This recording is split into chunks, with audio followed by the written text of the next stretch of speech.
Di mo love dahil sa'yo, ako'y di makakain. Di rin makatulog, buhat ng iyong lukoy. Ayun sa pags. Uy! Kanta ko yan! Akin yan ah! Pusong bato yan ah! Ba't nakaangking ka?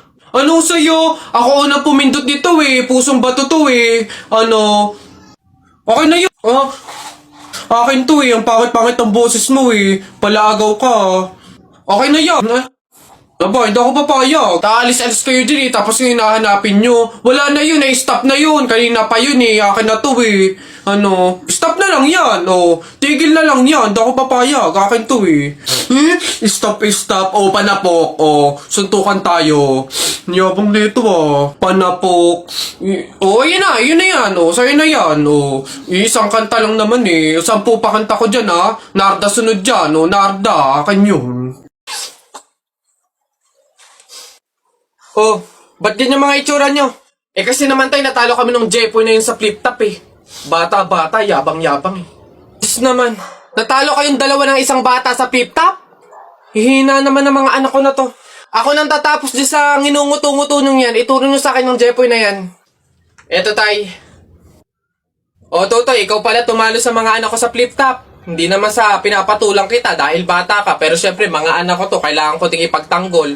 O ngayon, tayo naman maglaban sa flip top, ano? O sige po, ano, ako naman mauuna, ha? O eto, nakita ko nanay mo nasa bintana, pinana ko, laglag ang nana!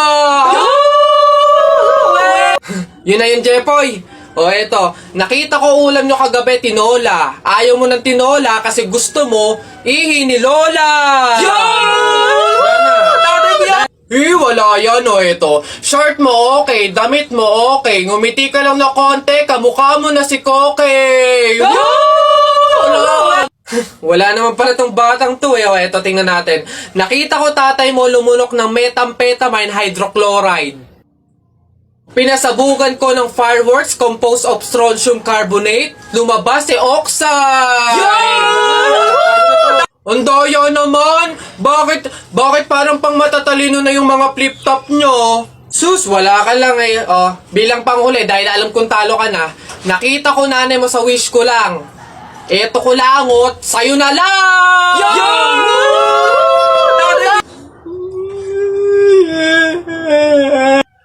Talo!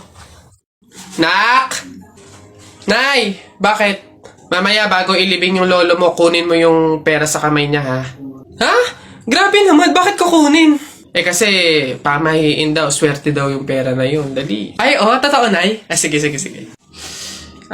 Lo, tabi-tabi lang po muna, ha? Kukunin ko lang po yung pera kasi sabi po, swerte daw po yun. Hoy! Anong swerte-swerte? Walang makikinabang na swerte ko hanggang sa huli kong hantungan. Dadaya ng mga to, swerte-swerte. Ako na nga tong namatay, aagawan nyo pa ako ng swerte. Makaranas man lang ako ng swerte sa langit, do. Akin yan! Swerte-swerte. Ayan na. Ayan. Excuse me po, magtatanong lang po sana. Wala na po kasi yung gravy dun sa gilid. Kukuha po sana kami para sa sausawan namin. Sausawan. Baka naman sabaw. Akala nyo ba hindi ko alam yung mga strategy nyong ganyan? Nagtaka ka pa kung bakit wala, malamang ubos na. Kayo lang naman yung lagi tumitira ng gravy namin. Kung makakuha, akala mo wala ng bukas, na akala mo walang ibang customer. Sinabi ba naming only gravy? Sa mga inasal yun, only rice, kung gusto nyo doon kayo. Sinabaw na yung gravy namin. Ay, sus! Akin na nga yung bag mo. Kala mo hindi ko alam to, ha? Oh, magdadala kayo ng lagayan para ano? Para refill. Para bukod sa madami kayong nakain ditong gravy, may makakain di kayo pag uwi nyo. Kala nyo hindi ko alam yung mga ganyan-ganyan. Ano, sarap na sarap kayo sa gravy namin? Harina lang naman kala mo. Eto Toyo, mas masarap to. Ito gawin nyo sa usawan. Walang gravy-gravy.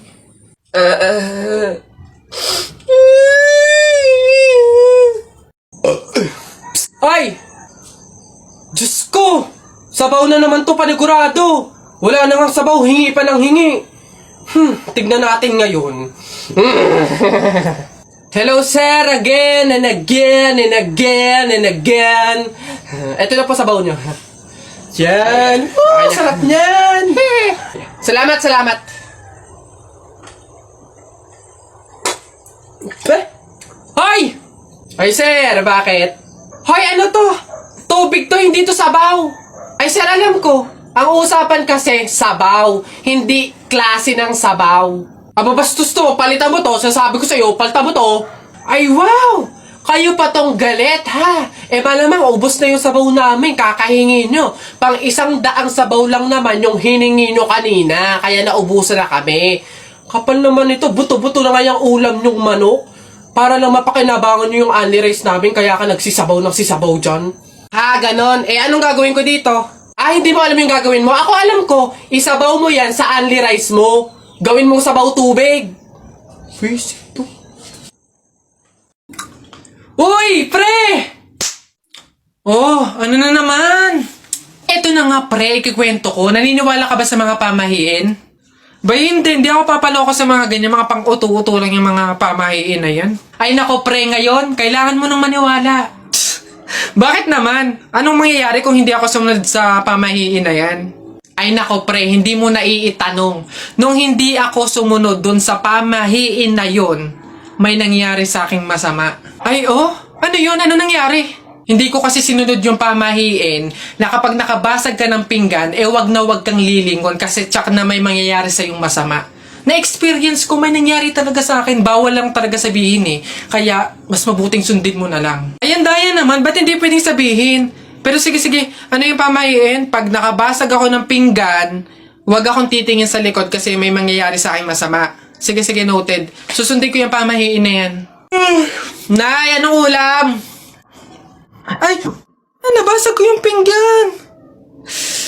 Huwag titingin sa likod, pamahiin yun. Masama yun, may mangyayari sa yung masama. Huwag kang titingin. Teka lang. Eh, paano kung inuuto lang ako nun? Eh, paano kung hindi naman totoo yung mga pamahiin na yan? Diyos ko po, hindi ako papaniwala sa mga ganyan. Ay! Ano Ay, ka? sorry po. Ikaw na bata ka, humanda ka talaga sa akin. Kasal ko pa yan, tapos binasag mo lang? Ha? Pasok! Garote talaga yung aabutin mo sa akin! Pasok! Magtanda ka ngayong bata ka. Kaya pala bawal lumingon. May mangyayaring ang masama. Maglalayas ako, sakit-sakit ang palo nyo.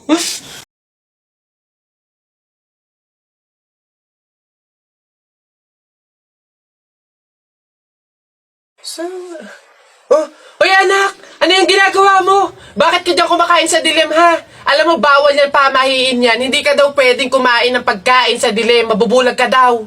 Eh, paano naman na hindi ako magtatago dito sa dilim para kumain? Eh, yung mga kapitbahay natin, wala nang ginawa na, kundi humingi na lang ng humingi. Oh, wala na nga rin tayo makain sa kakahingi nila eh. Naku Mare, pasensya ka na. May dumating kasing biglang bisita sa amin.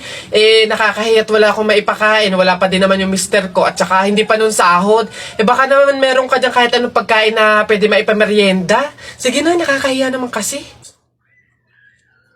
Oo nga naman, Mare. Ako naman, naubusan na ako ng bigas. Nakakahiya namang ulit mangutang kina Ate Telay. Gawa nga ng 3 kabang bigas na yung utang ko doon. Baka naman meron kang maipahiram man lang dyan, miski 1 kilong bigas. Sige na. Tsaka nga pala, yung ipapaulam ko sa mga anak ko, itlog na nilaga lang. Nakakaawa naman yung mga bata. Baka naman pwedeng pakidagdagan, miski fried chicken. Dali na. Nako, Mare, pasensya ka na. Wala na rin kasi kaming nayakin yan. Ito Mare, baka pwede na to. Pasensya na ha. Paghatian nyo na lang. Yan. Salamat Mare. Naku, babawi naman kami next live. Sige, salamat.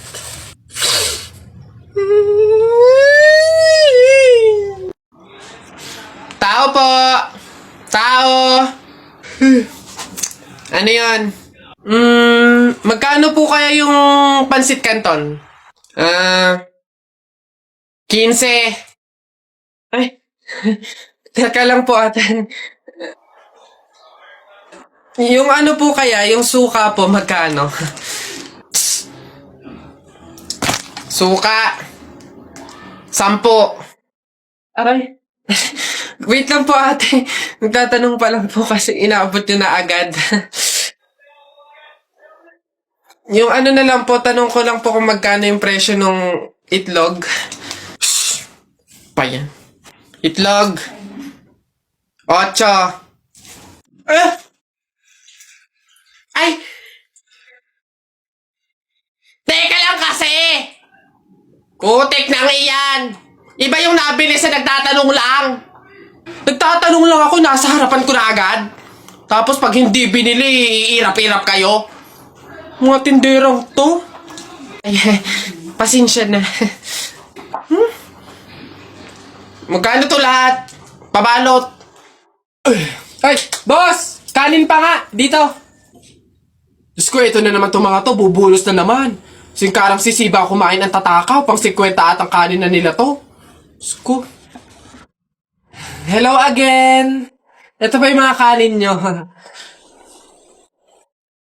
Ayan, ayan. Ito pa. Okay. Ay, wait lang, boss. Dito pa pala sa kasama ko, mga 5 kanin pa. Tama na naman! Ang sisiba nyo kumain ng tatakaw nyo eh. Tirahan nyo naman yung iba, no? Baka maubusan. Parang mga hindi kayo nakain. Kanina pa kayo dito, ha. Diyos ko po, ang litsan, walang kabusugan. Uwi! Diyos ko, dito na tumira eh. Teka. Nasaan manager nyo? Ganito ba mga empleyado dito? Eto naman si Sir, hindi mabiro. May 3 kaban pa dun sila saing lang. Wait lang. Masyado ka naman seryoso masyado. Gusto nyo lahat ng kanin dito, iuwi nyo na. Ha? Wait lang, teka lang. Dadalhin ko dito pagkasaing, ha? Sige. Huy, ang saya siguro pag naging superhero ka, no? Takte, pag talaga ako nagkaroon ng kapangyarihan, pipiliin ko talaga yung nalipad ako para pupunta ako sa iba't ibang bansa. Lalo ako, talaga, para maging superhero ako, pipiliin ko kapangyarihan yung yung malakas yung katawan, talaga bubuhati ko yung mga building, yung mga sasakyan, tsaka masasapa ko na si Hulk. Yan, kayo mga kapangyarihan yung napapangit ang babado, yung sa akin talaga malupit, astig. O pag ako naging superhero, talaga kapangyarihan ko yung invisible, talaga para pag naliligo si Crush si